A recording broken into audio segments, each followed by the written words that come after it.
하나님의 말씀 봅니다.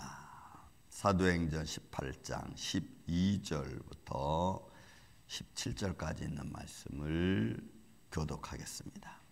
사도행전 18장 12절에서 17절. 갈리오가 아가야 총독되었을 때에 유대인이 일제히 일어나 바울을 대적하여 법정으로 데리고 가서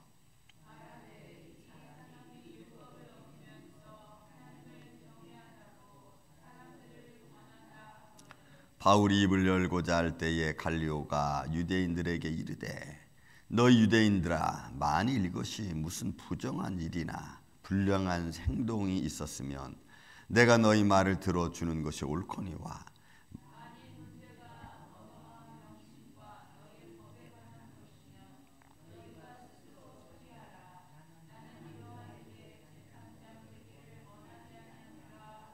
그들을 법정에서 쫓아내니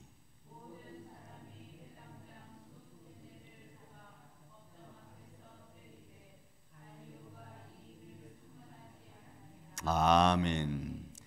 자, 여러분, 이 복음의 현장이라는 것을 제가 누차 얘기를 드립니다. 복음은 현장입니다. 믿음이 현장입니다. 이 갈리오라고 하는 사람은 아가야 총독이 되었을 때가 주후, 그러니까 AD 51년 경입니다. 그러니까 예수님은 역사적으로 보면 AD 29년 경쯤에 승천하신 걸로, 죽으시고 부활하신 걸로 우리가 알고 있죠. 그리고 나서 한 20년 후니까 바울이 예수님의 부름에 받은 것은 그렇게 오랜 시간이 지나서 아닌 것 같습니다. 바울이 이 복음을 지금 이제 고린도 쪽으로 들어가서 가이오가 아가야 총독이 되었으니까 주 51년 그 정도니까 이건 역사적인 근거를 가지고 있는 거죠. 그리고 이 갈리오라고 하는 사람은 네로 황제의 가정에 그 가정교사였던 철학자 세네가의 형제입니다. 그러니까 그 철학자 세네가의 형제니까 갈리오라는 사람도 좀 문턱이 조금 있는 사람이죠. 자, 그래서 갈리오 총독했을 때 바울이 복음을 거기 가서 이제 고린도 가서 전하는 그런 과정이죠. 그런데 거기에 또 유대인들이 참여했습니다. 그리고는 일제히 바울을 대적하고 지금 끌어와서 갈리오 총독 앞에 지금 세운 겁니다. 그리고 난리를 치는 거죠. 일제히 일어나 바울을 대적했습니다. 그 대적하는 원인이 뭐예요? 이유가 13절입니다. 이 사람이 율법을 어기고 하나님을 경외하라고 사람을 권한다. 이건 말이 되지 않는다, 이런 거죠. 그러니까 율법 자체가 하나님을 경외하는 건데 율법을 떠나서 하나님을 경외한다는 것은 말이 되지 않는다 하면서 유대인의 경전에 대해서 이야기를 지금 하는 겁니다. 그러니까 우리가 어떤 그 고정관념 뭐 이런 것에 우리가 빠져 있으면 자꾸 나도 모르게 우리는 내 고정관념을 자꾸 다른 사람에게 주입시키려고 하는 게 있어요. 그러니까 여러분, 이런 것들은 굉장히 위험하죠. 왜냐하면 내가 살아온 삶의 틀이 정석은 아닙니다.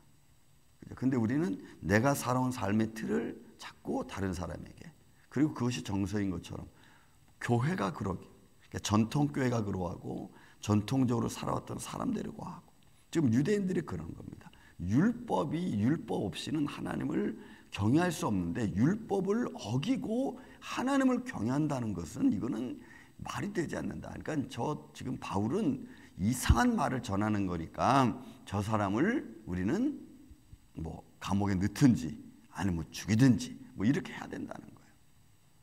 그러니까 바울은 지금 하나님 나라를 보고 왔잖아요. 다메섹 도상에서 예수님의 음성을 들었고, 또 복음이라는 예수는 그리스도라는 말씀을 전하고 율법이 누구를 말하고 있는지를 바울은 다 이야기합니다. 예를 들어 이런 겁니다. 예를 들어서 10계명 1계명 나 외에는 다른 신을 섬기지 말라. 그러면 그 말씀은 곧 하나님에 대한 말씀이고, 그 말씀은 곧 예수 그리스도, 하나님이 그를 보내신 예수 그리스도, 그가 하나님의 아들이고 그를 섬기라는 말씀, 이렇게 해석을 해서, 율법을 해석을 해서 예수는 그리스도라고 설명을 하고 예수를 증거하는 거거든요.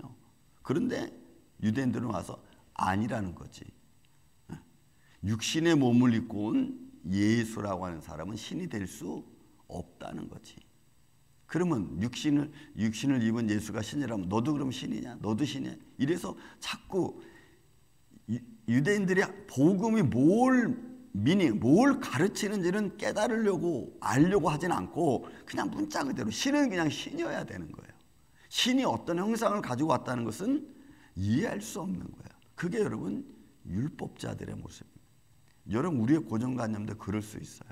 내가 믿음 생활하고 내가 때는 사회생활하고 여러분 사회도 사회적인 시스템 룰이 있잖아요. 그런데 과거를 고집하고 막 이러면은 그것도 역시 또 그 사회 속에서 문제가 될 수가 있죠. 그러니까 우리가 믿음의 마음을 갖고 내 것을 저 사람에게, 저 사람 것을 내 것으로 받아들이는, 내 것을 내놓고 저 사람 걸 내가 받아들이는 데 있어서는 많은 삶의 경험과 삶의 어떤 틀과 포용성과 또 이해성과 이런 것들이 다 필요한 거예요. 그래야 우리는 여러분 바울이 이야기한 게 있잖아요. 율법사들에게는 율법사로, 유대인들에게는 유대인과 같이, 그죠? 가난한 자는 가난한 자처럼, 부한 자는 부한 자처럼 그 위치에 맞춰서 내가 대해주는 겁니다. 그래서 그거는 뭐냐면 그 사람들을 포용하고 한 사람이라도 내가 놓치지 않고 구원받게 하기 위해서 바울은 다 거기에 맞춰주는 거예요. 그렇다고 해서 바울이 나쁜 사람입니까? 아니 바울이 이 사람 무슨 쥐떼도 없어 뭐 이렇게 말할 수는 없는 거예요. 바울은 분명한 메시지가 있어요. 뭐냐? 그 사람을 구원 얻게 하기 위해서 내가 그 사람 위치에 가서 그 사람들을 내가 포용해주고 그 위치에서 그들에게 예수는 그리스도라고 선포하는 거거든. 이게 여러분 전도입니다. 그러니까 우리가 우리의 삶을 낮추는 것, 높이는 것은 상대방의 위치에 따라서 내가 믿음을 그렇게 낮춰주는 거예요. 이런 모습이 여러분 너무 중요해요. 그러니까 바울은 지금 복음을 그렇게 전하는 데서 유대인들은 아니라는 거지. 왜요? 율법의 의미를 모르니까. 그러니까 자꾸 우리는 실수하는 게 뭐냐면 내 위치에서 저 사람을 바라보려니까 정말 안 맞는 거예요. 제가 여러분 실수한 게 말씀 가끔 드리잖아요. 제가 30대, 40대 성도들에게 대해서 많이 실망한 것 중에 하나가 뭐냐면 나는 그러니까 내 위치에서 보는 거예요. 목회자의 위치에서. 매일 기도하고 말씀 보고 찬양하고 교회를 돌보고 막 이러는데 그런 위치로 내가 성도들을 바라보는 거예요. 근데 성도들은 그렇게 못하잖아요. 그는 직장 생활을 해야 되고 가정을 또 돌봐야 되고 뭐 사회 자기 그 삶의 틀이 있는데 근데 그분들을 나처럼 내가 생각해서 믿음 생활을 하라 그러면 그분들도 그런 목회자가 돼야지. 그죠? 내가 이런 착각에 30대 40대 목회자에 빠졌어요. 그래서 막 열심히 기도하고 열심히 예배드리고 막 이래야 된다는 생각을 했어요. 그러니까 그걸 내가 이제 낮추는 거죠. 하나님이 한 사람 한 사람마다 다 그분의 위치와 역량과 하나님이 그들의 삶의 환경을 정해줬는데 다 똑같을 수는 없구나. 이런 거죠. 그래서 이해가 되고 사람을 이제 제가 미국 가서 40대가 넘으면서 정말 내가 놀랬던 것 중에 하나가 내가 사람을 볼 수 있는 눈이 열리는 거예요. 내 관점으로 보는 눈에서 이제는 믿음의 관점에서 조금 사람을 볼 수 있는 눈이 미국에 가서 나 열렸어. 그러면 정말 다르더라고. 성경을 보는 것도 다르고 사람을 대해서 말하는 것도 다르고 50대는 또 달라. 60대니까 또 달라요. 제가 보니까 더 깊어지죠. 그리고 더 넓어지고 그리고 더 많은 이해성이 생기고 그리고 이제 가타부터 여러분 틀리다는 말을 이제는 안 쓰게 되는 거예요. 다른 말에서 다르다. 이분은 나하고 조금 다르구나. 틀린 게 아니고 다르구나. 이분은 이렇게 믿음 생활을 하셨구나. 그래 그것도 괜찮아. 왜? 그분은 그 위치에서 믿음 생활을 하신 거니까. 그러니까 여러분 다르다고 하는 말을 쓰지 이제는 틀리다는 말을 안 쓰게 되더라고. 왜? 그게 바로 상대방에 대한 배려이기 때문에 그래요. 그런데 유대인들은 여러분 예수는 그대로 복음 전하고 있는 바울에게 아니라는 거지. 넌 잘못했다는 거죠. 자, 그런 가운데서 바울이 이제 아니다라고 변명하려고 할 때에 갈리오가 말하는 겁니다. 만약에 너희 유대인들아, 만일 이것이 무슨 부정한 일이나 잘못한 일이나 도덕적인 일이면은 사회적인 일이라면 내가 판단해 주겠다. 그러나 그게 아니고 너희들의 관습, 너희들의 생활, 너희들의 관행에 가는 거라면 나는 관여하지 않겠다는 얘기야. 어떻게 보면 지혜로운 거죠.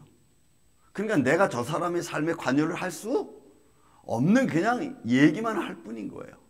지금 갈릴리오의 말이 그런 말이에요. 너희들의 관항, 너희들의 관습, 너희들의 습관, 너희들의 계명에 관한 거는 나는 돈타치. 그건 너희가 해야 될 일이지 내가 판단할 일이 아니다. 그래서 여러분 교회법이 먼저 세상에 나가서 세상 법과 겨루기 전에 교회법이 먼저인 줄로 믿습니다. 미국도 이런 마찬가지예요. 교회 안에서 일어난 일이요 사회적인 법정으로 가져가잖아요. 그럼 사회적인 법정에서 제일 먼저 뭘 따지느냐? 교회법이 어떻게 되느냐, 종교법이 어떻게 되느냐를 먼저 따져요. 그게 우선이에요. 그리고 나서 그 종교법이 먼저 해결된 뒤에 사회법이 그 다음에 들어올 수가 있어요. 그러니까 여러분 우리 신앙생활 안에서 먼저 잘 정리가 돼야 되는 거예요. 그 믿음의 모습으로. 그리고 나서 안 되면은 그러면 이제 그냥 내버려 우리가 가타부타 얘기하기 전에. 그러니까 무슨 사회적인 큰 범죄를 일으켰을 때는 사회적인 법이 와서 테이크업하지만 그러나 믿음적인 법은 믿음으로 해결해야 되는 거예요. 그러니까 갈릴리오가 여기서 딱 선을 긋는 거예요. 다시 말씀드립니다. 너희 말을 들어주는 것이 옳거니와 만약 이것이 너희 문제, 언어, 명치, 너희 법에 관한 거라면 너희가 스스로 해결해라. 나는 거기 관여하지 않겠다. 이렇게 말합니다. 그래서 여러분 우리는 믿음에 관한 것이라면 서로 위로해주고 또 위로가 여러분 큰 어떤 그 문제의 실마리를 풀어주는 그런 모습이 될 수가 있어요. 마음을 강건하게 해주고 연약한 자들을 좀 북돋아줘서 믿음으로 설 수 있게 하고 이게 여러분 참 필요해요. 우리 신앙생활 속에서는 서로 격려해 주는 것만큼 중요한 게 없어요. 믿음으로 믿음으로 주는 거예요. 그래야 여러분 상대방이 달라질 수가 있어요. 그게 사랑을 겸하면 더 좋고 믿음으로 격려인데 사랑을 겸하면 더 좋고 헌신을 겸하면 이루 말할 수 없고 왜? 그런 것들이 우리가 삶을 바꿔가고 생각을 바꿔가는데 큰 역할을 감당하거든. 믿음 없는 자에게 헌신과 또 위로와 사랑을 주면 그 사람이 상대방이 여러분 믿음을 가질 수 있는 화초가 될 수가 있는 거거든요. 근데 계속 물은 안 주고 그냥 자기의 감정을 계속 담아버리면 그러면 그 화초는 말라 죽어버리고 말아. 그러니까 우리는 사랑을 담고 위로를 담고 헌신을 담고 그래서 연약한 씨가 잘 자라날 수 있도록 그렇게 우리가 믿음을 줘야 될 줄로 믿습니다. 그러니까 이 사람들은 이 분노를 가진 사람들은 갈릴리오가 그렇게 딱 얘기를 하니까 그죠? 어떻게 할 수가 없잖아. 그러니까 화가 나니까 이 그래서 회당장인 소스테네를 잡아다가 막 그냥 때리는 거야. 법정에서 법정 싸움이라 막 때리는 거야. 그러니까 사람들이 믿음을 증거한다는 것은 참 중요해요. 어제 제가 우리 우건사님하고 한아름에 갔는데 우건사님 제가 이제 카트 끌고 가는데 목사님 일로 와봐. 목사님 일로 와봐. 목사님 부를 때마다 목사님 부르니까 주위 있는 사람 자꾸 쳐다봐 이렇게 나를. 그러니까 내가 이거 지금 목사님께 내가 뭘 해야 되나? 사람들이 그 눈초리가 뭐냐? 목사님 여기 왜 왔지? 목사님 교회 있어야 되는데 뭐 이런 생각들이 내가 그냥 들리는 것 같아. 그러니까 내가 행동이 되게 조심스러워지는 거야. 카트 끌면서도 뭘 어떻게 할 수가 없겠어. 그러니까 여러분 우리가 믿음의 사람이라는 것이 목사님 그런 믿음의 사람이 보여주잖아요. 그래도 좀 그러니까 여러분 현장이 믿음이라니까. 여러분 여러분 바깥에 나가서 장로님 이래보세요. 그럼 사람들이 다 쳐다볼 거라고. 근데 조금 어디서 이상한 행동 나온 이렇게 되는 거지 벌써. 그러니까 여러분 우리가 삶의 현장에서 우리는 어떤 모습을 보이느냐 그러면 참 중요해. 그러니까 바울이 예수는 그래서 전하니까 사람들 받아들이지 않은 유대인들은 계속해서 변명을 하잖아요. 나중에는 막 폭행하려고 하고. 소스테네는 믿음으로 그리스도로 말미암아 이게 다시 회개한 사람이거든. 개종한 사람이거든. 그러니까 또 그 사람한테 가서 막 야단치고. 여러분 우리는 조금이라도 믿음을 가지려고 하는 사람이 있다면 여러분 헌신하고 도와주고 위로해주고 그래서 온전한 정신을 갖고 믿음 생활을 할 수 있도록 잘 여러분들이 섬겨주는 그런 믿음의 모습으로 승리하는 오늘 한 달 되기를 예수님의 이름으로 축원을 드립니다. 사랑과 은혜가 많으신 아버지 하나님 감사합니다. 우리의 삶의 한 날 한 날 과정 그 모든 과정 속에서 오늘도 우리가 하나님의 자녀인 것을 잊지 말게 하여 주시옵소서. 그래서 우리 위치에서 잘 섬겨주고 위로해주고 헌신해줘서 연약한 자들이 잘 일어날 수 있도록 주님 역사하여 주시고 또한 이 일을 감당해내는 하나님의 종들이 되게 하여 주시옵소서. 그래서 영육간에 올라 강건하게 하여 주시고 그래서 하나님의 영광을 드러내는 주님의 역사가 일어나는 우리 임마누엘 장로교회 사랑하는 성도들의 가정 현장이 되게 하여 주시옵기를 원하오며 사랑이 많으신 예수님의 이름으로 기도하옵나이다. 아멘.